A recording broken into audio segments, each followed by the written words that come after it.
કેશોદ લોહાણા મહાજન ટ્રસ્ટની ચૂંટણી લઈને રાજકીય માહોલ ગરમાવશે। આગામી 16 ઓગસ્ટે યોજાનારી ચૂંટણી માટે એકતા પેનલના 11 ઉમેદવારોએ ઉમેદવારી ફોર્મ ભર્યા છે। ઉમેદવારી નોંધાવતા પહેલા પેનલના સભ્યોએ સંત શિરોમણી શ્રી જલારામ બાપાના મંદિરે દર્શન કરી આશીર્વાદ મેળવ્યા। ત્યારબાદ મોટી સંખ્યામાં સમાજના આગેવાનો અને રઘુવંશી પરિવારજનોની હાજરીમાં બેન્ડ-બાજા સાથે સરઘસ કાઢીને નામાંકન પ્રક્રિયા પૂર્ણ કરવામાં આવી।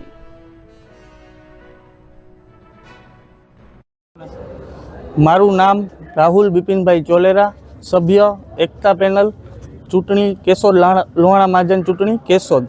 આજ રોજ તારીખ 26/7/2026ના રવિવારના રોજ અમારી 11 સભ્યોની એકતા પેનલે આગામી તારીખ 16/8/2026ના યોજાનારી કેશોદ લોહાણા મહાજન ટ્રસ્ટ મંડળની ચૂંટણીના અનુસંધાને બંધારણ મુજબ અમે ચૂંટણી